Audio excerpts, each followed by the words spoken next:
Teachings from the ICT mentorship for the month of December.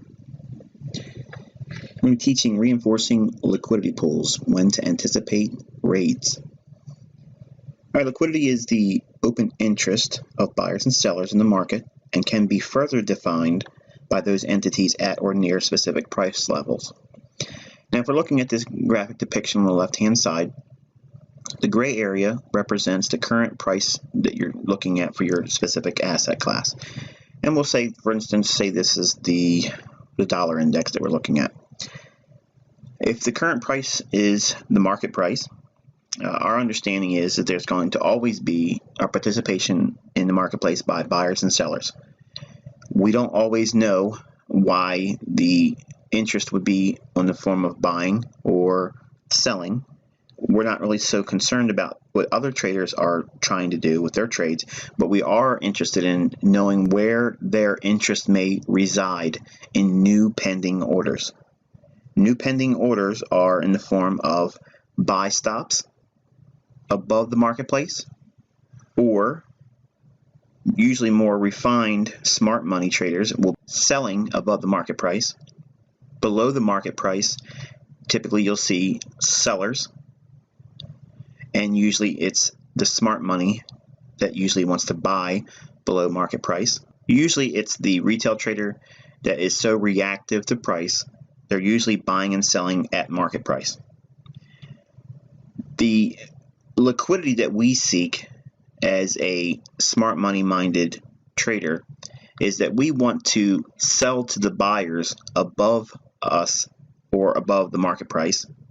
So we want to be a seller above market price. We want to buy below the market price from sellers that are willing to sell below the market price. And by having this understood, you're always going to be selling at a premium and buying at a discount. Now, this is going to be diametrically opposed to what retail is typically taught. They're usually taught to buy on a breakout or buy on some continuation pattern like a bull flag or a wedge of some kind. What we require is the market pull back into a level of discount, and that requires a bit of discipline. And most traders, especially in the retail universe, lack discipline in terms of patience. When we view price, we look at where the market is presently, and this is the market price. If we're looking at a bearish market, if the undertones of the marketplace suggest that the dollar is bearish, what we will be willing to do is we want to sell above old highs. Whereas the buyers that would view that move above an old high, they would see that as a bullish breakout. So there's going to be willing buyers up there. So we know if price prints at an old high or just above an old high, there's going to be buyers that want to accumulate new longs up there, or they have shorts on and the market has repriced above an old high, and that's exactly where their stop loss for protective short position would be residing. In other words, they would have a protective buy stop above an old high. We could sell at that moment. By doing that, what we're doing is we're actually selling short in a pool of liquidity of buyers. Above old highs, there's a pool or a collection of orders that traders will build up around. Now, 90% of retail traders aren't even aware that other traders are doing what they're doing. Okay, they're thinking myopically about themselves. So what we do is we go into the marketplace and we role play by looking at the charts and say, okay, if I were short right now, where would my protective buy stop would be? If I was long right now, where would my protective sell stop be? By doing that, you can get a good read on where other traders would have their stop loss orders above and below the marketplace. If we go back to our example and we suppose for a moment that the dollar index would be bearish, and I'm not stating that's the case now, but just for example purposes only, we're going to say the asset that we're looking at is the dollar index and we believe it's bearish. We could wait for a rally to go above an old high and look to go short there, with the expectation that that move above an old high would be a false breakout and then the market would reprice going lower to some lower level liquidity reference point in terms of maybe another old low that it would run below, or a bullish order block, or it could close in a fair value gap.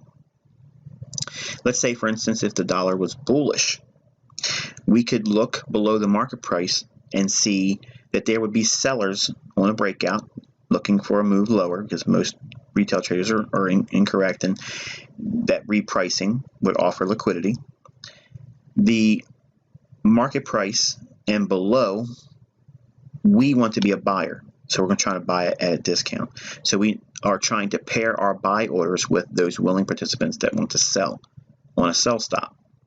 They are either selling on a stop in a form of a breakout, looking to make a move lower, or they have a long on and they're protecting their long position with a protective sell stop. So when the market trades below an old low, we're going to view that as an opportunity to buy up the sell side liquidity to establish a long position and wait for a repricing for the market to trade above an old high so we can unload that position, or trade up into a bearish order block, take profits, or trade up into a fair value gap or a liquidity void. By viewing the marketplace in this market efficiency paradigm that I've been teaching you, it allows you to see the internals of the marketplace, and you don't need to see a order block. You don't need to see a supposed ladder or anything like that, depth of market. You don't need any of that stuff. You can actually see where the orders would be residing with common sense and just visual reference to where the charts are showing old highs and old lows. The trick is knowing what the underlying pinnings of the market is. Is the market predisposed to go higher, or is it predisposed to go lower? Once you do that higher time frame work that leads you to be bullish or bearish on a specific asset class, then it's not hard to sit and wait. Well, it shouldn't be hard, let's say it like that. It will be hard for you initially because you're wanting to get in there and do something right now. But when the market is predisposed to go higher, we wait for the market to go down below an old low to knock out those weak longs or bullish traders that trail their stop loss up too tight. The market will correct and go lower and take out an old low. That accumulation of sell side liquidity, or knocking out the sell stops below the marketplace, it injects the marketplace with willing participants to sell to marketplace. So it engineers liquidity into market.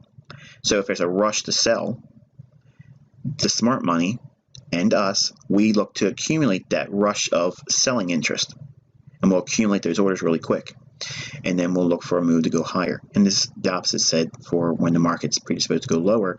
We wait for the market to trade above an old high. That buy side liquidity is injected in the marketplace. It's a rush of buy orders at the market, and smart money will go and accumulate and sell into that with the expectation that false break above an old high. While the market is underlying bearish, we are going to sell short in the form of a run on liquidity or a liquidity pool. So what does this look like graphically? Okay, what we have here is a run on a bullish liquidity pool. And by definition, what that is the low that is under the current market price will typically have a trailed sell stop under it for long traders. On sell stops for traders who wish to trade on a breakout lower in price for a short position also reside below old lows. Validation of this setup or condition is when the low is violated or price moves below the recent low, and the sell stops become market orders to sell at market. This injects sell side liquidity into the marketplace, and typically this is paired up with smart money buyers. Entry techniques using this concept: when underlying market is bullish, before price trades under the recent low, you're going to place a buy limit order just below or at the recent low. You're buying the sell stops like a bank trader or any other smart money entity would. Defining the risk with this setup, this is where your work is going to be. You're going to need to see the low, identify how far it could reasonably trade below it, and that's going to be taught. A lot of detail was going to be taught to you across the next coming months, because there's going to be things we look at that haven't been taught yet. But for exercise purposes now, and to observe in past examples in hindsight in your charts, the low that you're trying to buy under, okay, you're going to expect or anticipate on a lower time frame chart like a 15 or 30-minute chart, you can expect a 10 to 20 pip sweep below the old low. A 30 to 50 pip stop is ideal if your entry is under the low and not above it. Because you're generally, if you're trying to get ahead of the move, trying to buy above the low or at the low, you're really probably just fearful you're going to miss the entry. It's better to wait for the market to trade under that low, and once it trades under there 10, 20 pips, that's a really good ideal entry point, because if you use a 30 to 50 pip stop while entering below, significantly below the low, by 10 or 20 pips below the low, if you use a 30 or 50 pip stop at that point, it's going to take a real significant move to knock you out. And here's the thing. If it starts moving beyond 25 pips, I think is a fair assessment, below the low, it's probably not just a stop run. You're probably looking at a much further decline. So when do we anticipate these stop rates? Well, in this case here, this market was underlying bullish. It was the Kiwi, just so you know, it's a Kiwi dollar trade. And there was an old low there, and the market had a liquidity pool resting below the old low. The market trades below that old low and accumulates all those sell stops. Now, while it's doing that, okay, it's going to look to offset those new longs by smart money above old highs. And you can see the equal highs over here to the left, where I've highlighted it, and draw that out to the right side of the chart, and you can see where profit taken with buy stops when they're rated, and that's the other contrary liquidity pool, or where the buy stops would be resting. So you're accumulating sell stops and offloading them to buy stops. You're accumulating the sell side liquidity for longs, and you're distributing your longs to the buy side liquidity. All you're doing is the same role as a market maker and a liquidity provider. Remember, it's that market efficiency paradigm just put into mechanics and operation. So let's take a look at the charts themselves, and we'll go over a couple of examples. Okay, folks, we're looking at the Canadian dollar, US CAD pair. On the left-hand side, we have a daily chart. And I want you to take a look at the bodies of these candles over here. And we're going to look for a sweep below the bodies of those candles. Okay, so there's sell stops below these lows, and we're using this previous day's candle low, and that low comes in at 131.02, 131.02, and that's what that level is here. And we transpose that level over onto our 15-minute time frame, 31.02. And we see on this day here, price trades down below it. Okay, and shows a willingness to rally away. And news is coming out, and there's going to be an interest rate announcement on this particular day. And we're going to be looking for a run below this low here. Okay, so now we have a low, and we now have another lower low right here that we're refining on a daily time, on an intraday basis. So we're going to be looking for a run below 130.95.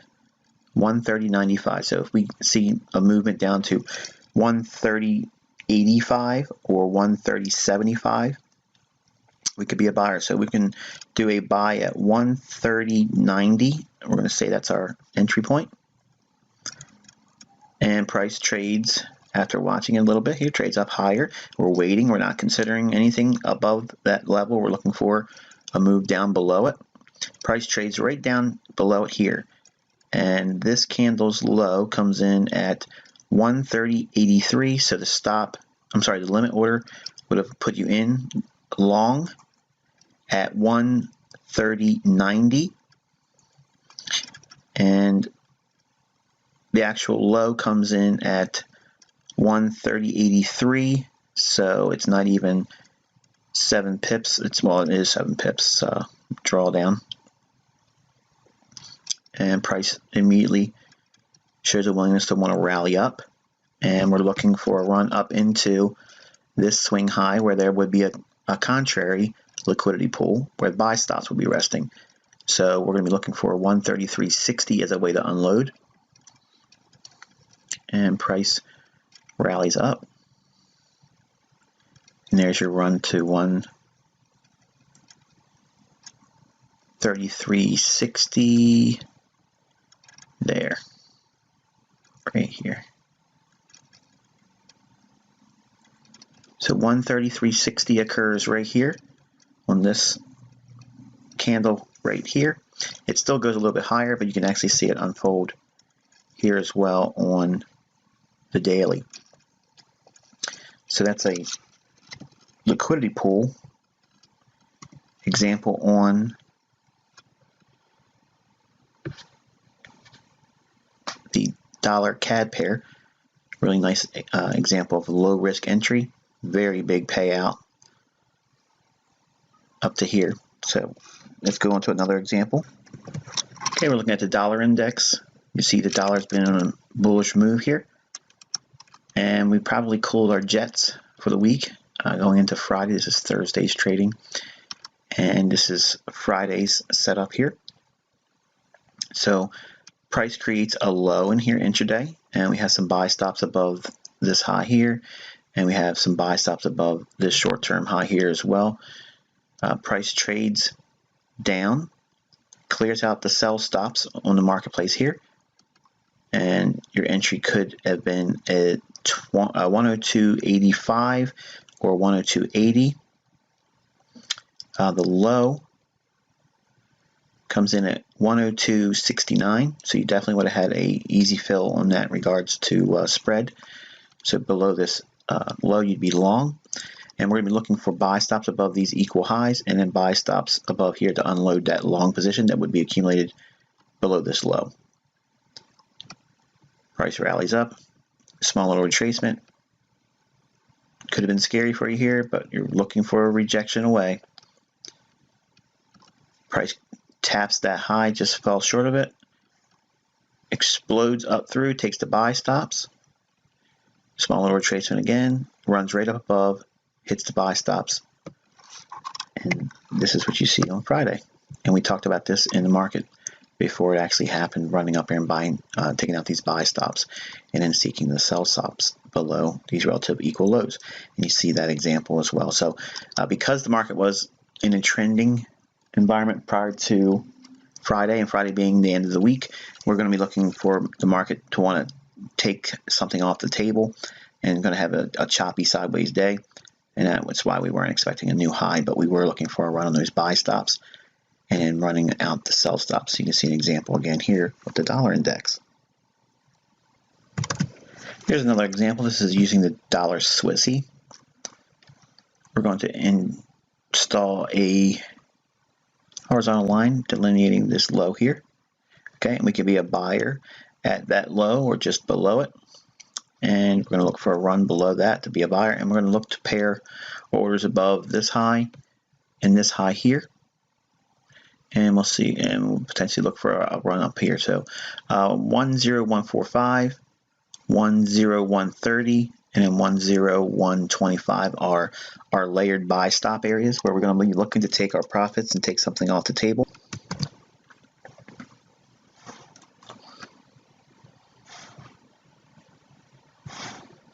Okay, so here's that move down into that level. We identified the low, and here is the sweep down below it.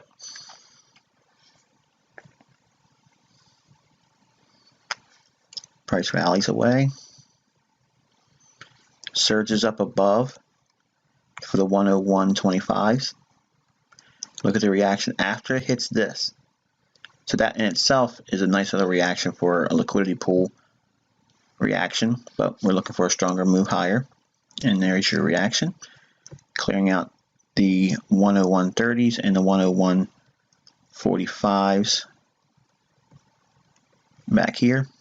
Let's put a level on that so you can see it. So it clears that and then keeps on rolling. So another little run on a liquidity pool there. Let's see another example. Okay, this is cable. We talked about this one also live in session Friday during live market action. Said that we would probably sweep below that one more time, get below the opening price, sweep the sell stops below that short-term low here. And we talked about price moving up into the 125 to 125.20 level relative to the hourly chart. Price sweeps down below it, runs the pool of liquidity out here. So those stops are now gone. The sell stops are gone. So they accumulated those positions, and now they're going to look to offset above 24.75. And on the hourly, we talked about this, and you can look at the live session recording for December 16th, 2016 for that bit of business, because we're not going to talk about fair value gaps there today. But price runs up and hits that level handsomely. So run on liquidity pool here, absorb the sell stops, accumulate them as long position entries, take something off above here and then off up here relative to the hourly chart. So there's a few examples of runs on liquidity in the form of a liquidity pool. We're going to build on these ideas also on supplementary teachings during the week of Christmas, because there will not be any live sessions that week because of the holiday. I'll be with my family. I will be providing you 5 additional pre-recorded teachings that go into more detail about these liquidity pool runs, fair value gaps, liquidity voids, order blocks, mitigation blocks, and reclaimed order blocks. So there's your teachings. There's going to be an amplification of what you're getting in the regular 8 teachings for December 2016. So until the next one, I wish you good luck and good trading.